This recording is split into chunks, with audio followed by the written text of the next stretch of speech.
ನಾರಾಯಣ ಸಾಫಲ್ಯ, ಯಮುನಾ ಸಾಫಲ್ಯ ಈ ಪ್ರಕರಣದಲ್ಲಿ ಆ ಇಬ್ಬರನ್ನು ಕೂಡ ಕೊಲೆ ಮಾಡಿದಾರಲ್ವಾ. ಆ ಕೊಲೆಯಾದ ಸ್ಥಳದಲ್ಲಿ ಒಂದು ಮನೆ ಇತ್ತು.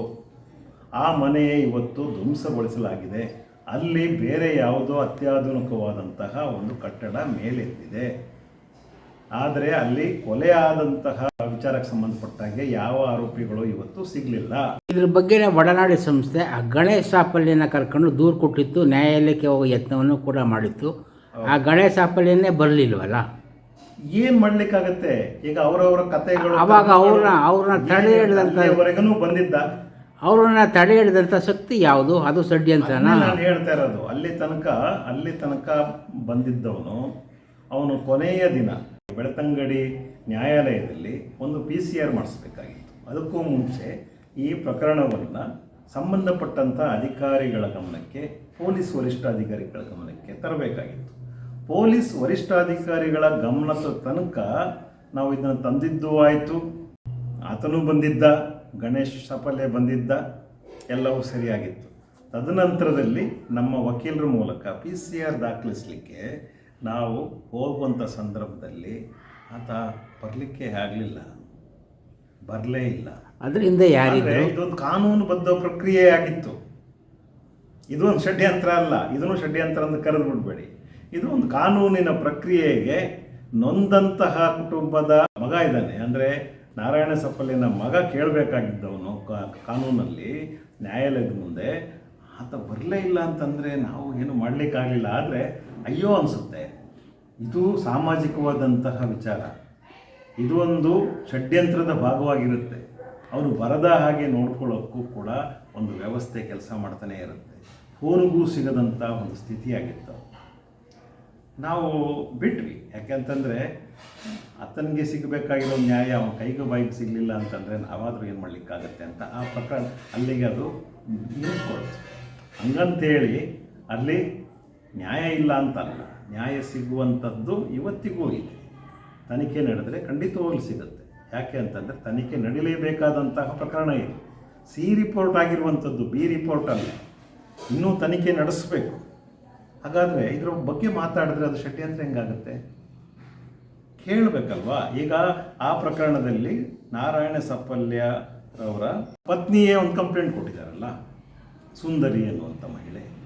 ಅದಕ್ಕೆ ಸಂಬಂಧಪಟ್ಟ ಹಾಗೆ ಆರೋಪಿತ ವ್ಯಕ್ತಿಯನ್ನು ಕರೆಸಿ ಮಾತನಾಡುವಂಥದ್ದಾಗಿದೆಯಾ?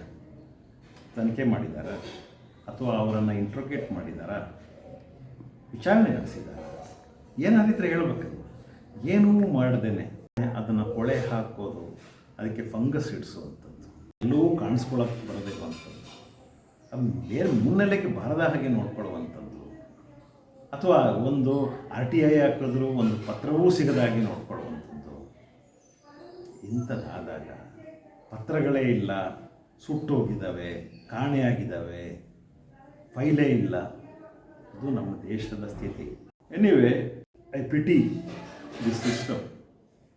ಇಲ್ಲಿ ನ್ಯಾಯವನ್ನು ಕೇಳಬೇಕಾದ ಜನ ಬಾಯಿ ಮುಚ್ಚಿಕೊಂಡಿದ್ದಾಗ ಈ ರೀತಿಯಾದಂತಹ ಊಹಿಸುವಂಥ ಕೆಲಸಗಳು ನಡೀತಾ ಇರ್ತವೆ. ಪ್ರಜಾಸತ್ತಾತ್ಮಕ ವ್ಯವಸ್ಥೆಯಲ್ಲಿ ನ್ಯಾಯಕ್ಕೋಸ್ಕರ ಪ್ರತಿಯೊಬ್ಬ ಕೇಳುವಂಥದ್ದಾಗಬೇಕು. That is the fundamental responsibility of the civilian. ಪ್ರತಿಯೊಬ್ಬರದ್ದು ನ್ಯಾಯವನ್ನು ಕೇಳುವಂಥದ್ದು, ನ್ಯಾಯದ ಪರವಾಗಿ ನಿಲ್ಲುವಂಥದ್ದು, ಪ್ರಶ್ನಿಸುವಂಥದ್ದು ಮಾಡಿದಾಗ ಮಾತ್ರ ನಿಜವಾದ ಪ್ರಜಾಪ್ರಭುತ್ವ ನಿಂತ್ಕೊಳ್ಳುತ್ತೆ. ಯಾರೋ ಕೊಡ್ತಾರೆ ನ್ಯಾಯ, ನಾವೆಲ್ಲ ಗುಲಾಮರು. ಯಾರ್ ದ ಪವರ್? ನಾವೇ ಈ ವ್ಯವಸ್ಥೆಯನ್ನು ನಿಜವಾದ ಅರ್ಥದಲ್ಲಿ ರೂಲ್ ಮಾಡ್ತಾ ಇರುವಂಥದ್ದು ಪ್ರಜಾಪ್ರಭುತ್ವ. ಕೇಳಲಿಕ್ಕೆ ಯಾರಿಲ್ಲ ಅಂತಂದಾಗ ಕೇಳಿದವರೆಲ್ಲರೂ ಷಡ್ಯಂತ್ರ ಮಾಡ್ತಿದ್ದರು. ಏನು ಅರ್ಥ ಬರುತ್ತೆ? ಎಷ್ಟು ಜನರನ್ನ ಈ ಷಡ್ಯಂತ್ರದಲ್ಲಿ ಇವರು ಅರೆಸ್ಟ್ ಮಾಡಬೇಕಾಗ್ತದೆ? ಎಷ್ಟು ಜನ ಮಾಡ್ತಾರೆ? ಇಡೀ ರಾಜ್ಯ ಬಿಟ್ಟು ಬೇರೆ ಕಡೆಯೂ ಜನ ಕೇಳ್ತಾ ಇದ್ದಾರಲ್ಲ. ಏನಾದರೂ ಒಂದು ಅರ್ಥ ಬೇಕಲ್ಲ. ಇಲ್ಲಿ ನಿಜವಾಗಲೂ ಮತ್ತೊಮ್ಮೆ ನಾನು ಆವತ್ತು ಹೇಳಿದ್ದು, SIT ಸರಿಯಾದ ರೀತಿಯಲ್ಲಿ ತನಿಖೆ ಮಾಡಿಲ್ಲ ಅಂತಂದರೆ ಅದಕ್ಕೂ ಮೇಲಿನ ತಂಡವನ್ನೇ ನಾವು ಆಶ್ರಯಿಸಬೇಕಾಗತ್ತೆ. ತಪ್ಪೇನೂ ಇಲ್ಲ.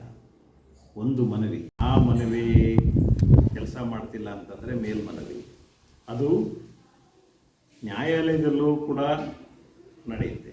ನ್ಯಾಯಾಲಯದಲ್ಲಿ ಕೆಳ ನ್ಯಾಯಾಲಯದಲ್ಲಿ ನ್ಯಾಯ ಸಿಗಲಿಲ್ಲ ಅಂತಂದರೆ ಮೇಲ್ಮನವಿಗೆ ಹೋಗ್ತಾರೆ. ಅಲ್ಲೂ ಸಿಕ್ಕಿಲ್ಲ ಅಂತಂದರೆ ಮೇಲ್ಮನವಿಗೆ ಮತ್ತೆ ಹೋಗ್ತಾರೆ. ಇದು ವ್ಯವಸ್ಥೆ. ಇವ್ರು ಹೋಗ್ತಾನೆ ಇರ್ತಾರೆ ಅಂತಂದರೆ ಯಾಕೆ ಹೋಗ್ಬಾರ್ದು?